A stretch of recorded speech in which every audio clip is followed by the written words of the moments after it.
Hey there. I just wanted to let you know that next week I will be offering a free live VBAC prep workshop called 3 Steps to Have an Empowered VBAC, even without a supportive provider. The 2 sessions will be on Wednesday, October 9th at 12 p.m. Eastern Standard Time. The second session is Tuesday, October 15th at 2 p.m. Eastern Standard Time. You don't have to attend both. You can attend either one, or you can attend both if you'd like. Again, this will be live. Some of the things I'll be covering in the workshop are how to shift from fear and doubt to confidence and empowerment when it comes to your VBAC, the power of effective communication and boundary setting, and how you can still have a strong support system even without a supportive provider. This workshop is perfect for anyone, whether you're trying to conceive or currently pregnant and preparing for a VBAC. Again, the 2 dates currently being offered are Wednesday, October 9th at 12 p.m. Eastern Standard Time and Tuesday, October 15th at 2 p.m. Eastern Standard Time. If you want to find out more and register for one of the workshop dates, please go to thehannahgill.com/workshop. Also, I don't think anyone is going into birth saying that they blindly trust it and that absolutely nothing could go wrong because my body was designed to do this and I'm only manifesting positivity. That's just plain ignorance, and ignorance is not bliss when it comes to birth. In saying we trust birth, we are saying that we trust our bodies and are also trusting ourselves to prepare for and handle potential complications. Welcome to the podcast where we get into the real and raw of pregnancy, birth, and postpartum. My name is Hannah Gill. I'm a VBAC mom, doula, and birth educator, and I help women discover their options and harness their inner power to have the experiences they desire. I'm here to support you through the ebbs and flows of these transformative years so we can have open and honest conversations about the hard, the messy, and the beautiful parts of motherhood. This is the Ebb and Flow Birth Show.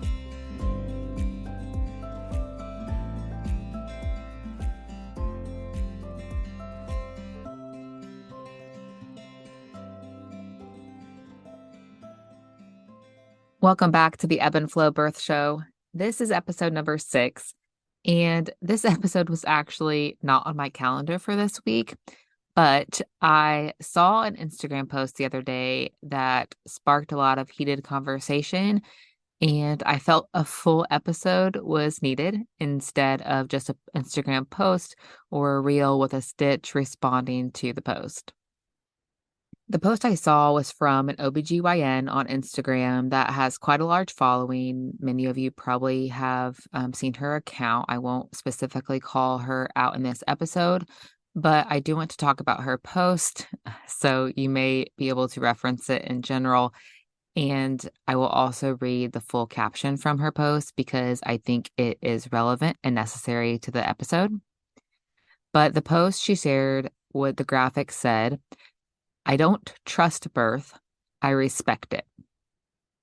In the caption she said, and it's a long one, so bear with me, but she said in the caption, "Saying you trust birth is like saying you trust the ocean.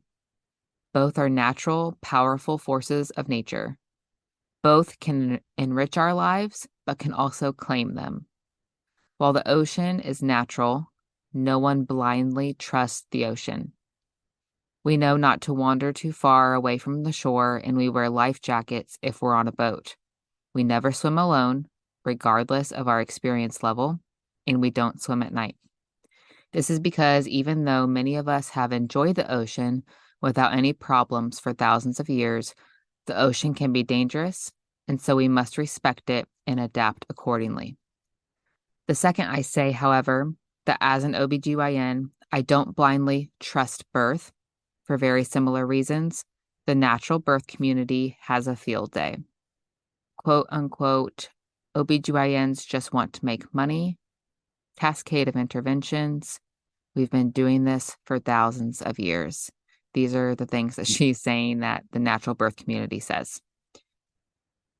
And the caption continues, "Sure, we have been doing this for thousands of years and successfully.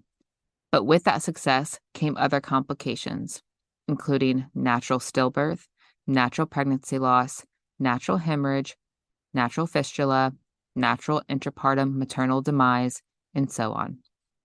Quote, but the U.S. maternal mortality rate is high, so women are still dying despite your interventions. Something else she's saying the natural birth community is responding with. She continues, you're absolutely correct. The U.S. maternal mortality rate is high, but it's not as simple as Ricky Lake makes it out to be. It is a result of a number of mechanisms, including institutionalized racism, poor access to affordable medical care, increasing rates of chronic illness, terrible postpartum care and leave, maternity care deserts, and yes, of course, the huge number of unnecessary cesareans. More on this in another post, she says. Just like when we're in the ocean, the pendulum swinging to either extreme is dangerous. Calling the Coast Guard because you got some salt water up your nose and called it drowning is also a recipe for disaster. Taking everything I just mentioned into account, this is why I say birth needs to be respected. It shouldn't be over-medicalized and pathologized because moms and babies die that way. But we should also remember that we can't manifest and you got this, mama, ourselves to a safe pregnancy and delivery either. So that is the caption. And I first want to say that I didn't like the metaphor of comparing birth to the ocean. Yes, they're both natural, but I don't think you can compare a biological, physiological, human body process to the ocean. It's just not the same. The ocean is largely undiscovered and unstudied, while the birth process really is not. Obviously, there are complications that could arise that we may not know about yet, but in general, birth is very well known as a process and it has been studied.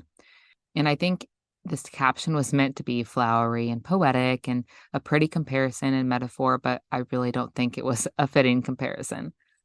I want to introduce here the idea that trust and respect in birth can coexist. It's not one or the other.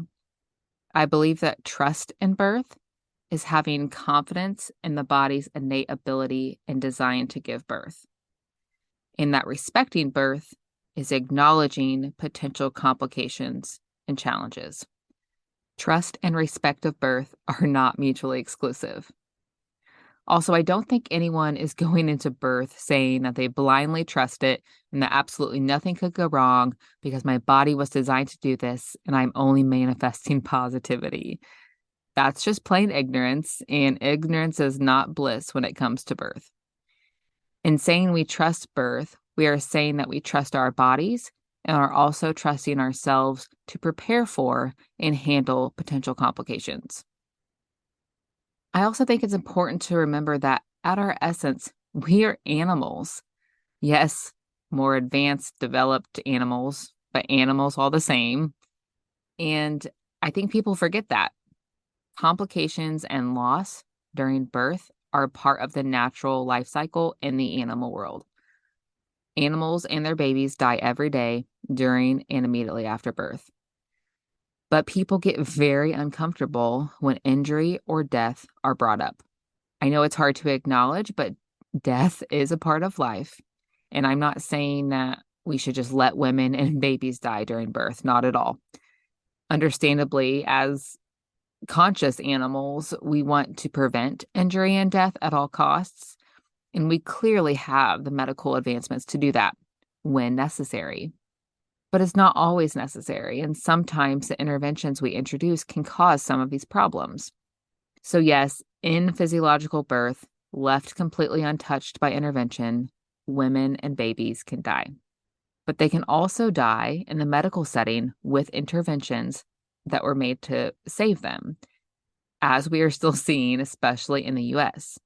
More on this in just a minute. But now I do agree with this OBGYN's comments about extremes and the pendulum swinging to extremes. I'm a firm believer that neither extreme is good. Extremes are not a good thing, in my opinion. I do not think the vast majority of things are black and white. There are a lot of gray nuances in life, everywhere in life. And I think it's important that we reject the rigid dichotomies such as intervention versus no intervention, physiological birth versus medicalized birth. And it's so important that we work together and find a middle ground, one that prioritizes individual choice and safety and well-being. And by this, I mean that each individual determines what is the safest choice for them, not what everyone else believes is safest. One big point here that is mentioned in this post that I do agree with is that there are external factors affecting this process. Our bodies are not in a physiological state. By this, I mean that there are external factors affecting the optimal functioning of our bodies, such as toxins in the products we use and the air we breathe, the trash food we are eating, especially in the United States, increasing rates of chronic illness and obesity because of the trash food we are eating, lack of exercise, mental illness, and also the impact and side effects of unnecessary medical interventions and the impact that those have on our bodies. And if our bodies are not in an optimal state, it is understandable why they would react poorly to medical intervention. But regardless of these factors, these external factors that are affecting our bodies, I still trust birth and I respect it. I trust that with its design, the human female body was biologically and physiologically made to grow, birth, and feed a baby. I trust my body to wake up every day, my lungs to breathe, my heart to beat. I'm not going to go live in a hospital or intervene just in case something goes wrong with my body. That is just living in a state of anxiety and fear over things that I can't control. But I also know that not every body is going to operate the same as the blueprint it was created from. Things go wrong and tragic things happen, even without warning. My lungs could stop inhaling oxygen. My heart could stop beating. The message I want you to take away from this episode is that you can have trust in your body to do what it was designed to do, while also understanding and preparing for the possibility that things can go wrong. Our bodies are not perfect, well-oiled machines, which can also have malfunctions. It comes back to what I have mentioned in previous episodes and on my Instagram page. But we have to understand our choices and options, the risks and benefits of our choices, and how to navigate the good and the bad outcomes. Don't let me or this OBGYN or anyone else determine your feelings and perceptions about birth. The only person that can decide that is you.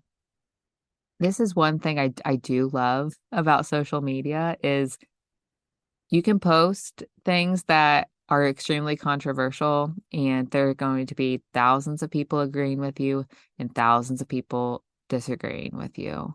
We don't all have the same belief systems. We don't all have the same background and life experiences. It's okay to have differing opinions on things and different beliefs, especially on something like birth. We're drastically all going to be different in what we believe and what we think. So the point is that these do spark important conversations. And no matter if you agree or not, these are conversations that we need to be having in order to improve outcomes for women and babies in birth. That wraps up another episode. I really enjoyed this one, and I hope you have some good takeaways and points of discussion. If you loved it, please share on social media or leave a rating or review because that is the easiest way for you to support me in the show. Thank you for getting in the flow with me today, and I'll talk to you next week. You just finished another episode of the Ebb and Flow Birth Show. For more, head over to ebbandflowbirthco.com or on Instagram @ebbandflowbirthco. As a reminder, this podcast is provided to you for educational and entertainment purposes only. It is not a substitute for medical advice. Until next time, bye friends.